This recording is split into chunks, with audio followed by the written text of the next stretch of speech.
Welcome back, welcome home, current and future homeowners. It's Justin Simmons, your local real estate agent. Today, we're talking about you.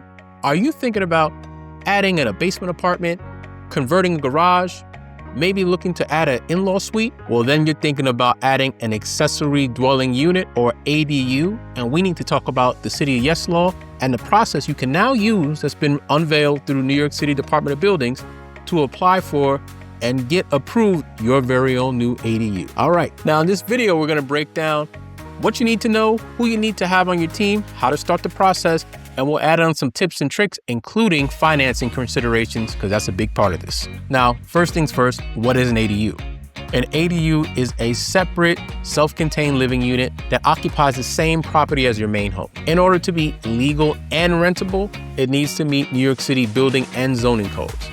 But once you do get your ADU approved and constructed and finished, it definitely is a great way to add value to your property and generate extra income. Now let's talk about your ADU team. First, of course, will be you as the homeowner. You're gonna be providing property information and you're gonna be signing off on the owner authorization form, assuming you're gonna go ahead with filing for an ADU. Now next, you're gonna have your registered design professional. This is just an architect or an engineer who is approved to actually submit the filing for you. You will need them on your team unless you're already an architect or engineer yourself. Now, your architect or engineer will prepare the actual plans, submit the filings through the DOB Now system, and they're gonna make sure that you meet all the mandatory legal requirements. They ensure compliance with everything. Now, at this point, you may also opt to have what's known as an expediter or permit management consultant. These are folks who help streamline the process, make sure all the paperwork's done correctly, and their main goal is to help ensure that not only do you get your ADU approved, but it gets approved as quickly as possible. Now, after it's approved, the next person on your team will be your licensed contractor.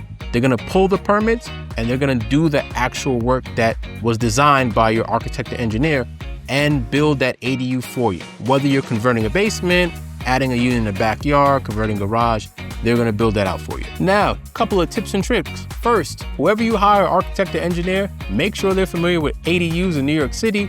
They know the process, they know all the requirements, because you wanna make sure that those plans are as up to par as they can be when initially submitted. That just reduces the back and forth with all the paperwork and resubmissions, and then there may be extra fees associated with that because now the work's dragging out.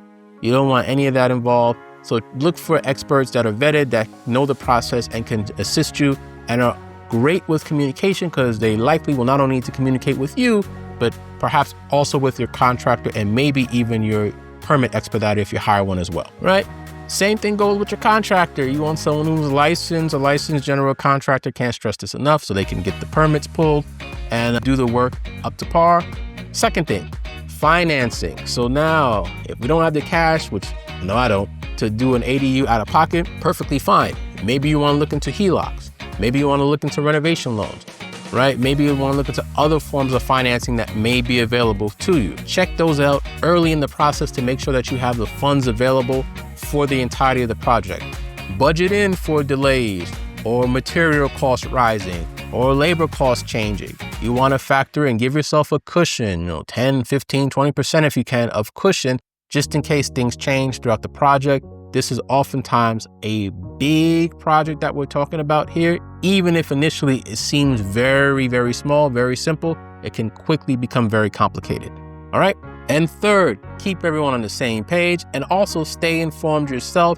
Check into your DOB Now portal to see if DOB is responding, if anything needs to be resubmitted or submitted to them, to check the status overall of your process, of your progress. Right? Don't just rely on your team members to tell you what's going on. You will have the ability to see what the city is telling you, what DOB is telling you throughout the different stages. So you can stay abreast and make sure that you're reacting as quickly as you can to what may be needed, right? Fourth tip, I would say do that cost benefit analysis early to see if it makes sense for you in your instance, right? Just because it has the potential of generating extra rental income doesn't necessarily mean it may be worth it for the upfront costs you need to take to get it built in the first place.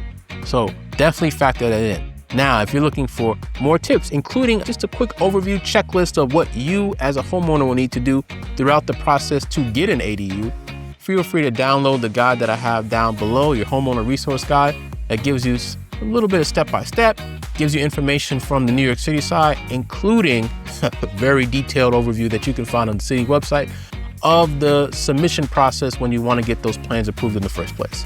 All right, that's all for today. If you have any questions, feel free to reach out or drop it down in the comments below. You can always contact me directly at 917-254-2103, and I look forward to working with you soon. All the best. Bye.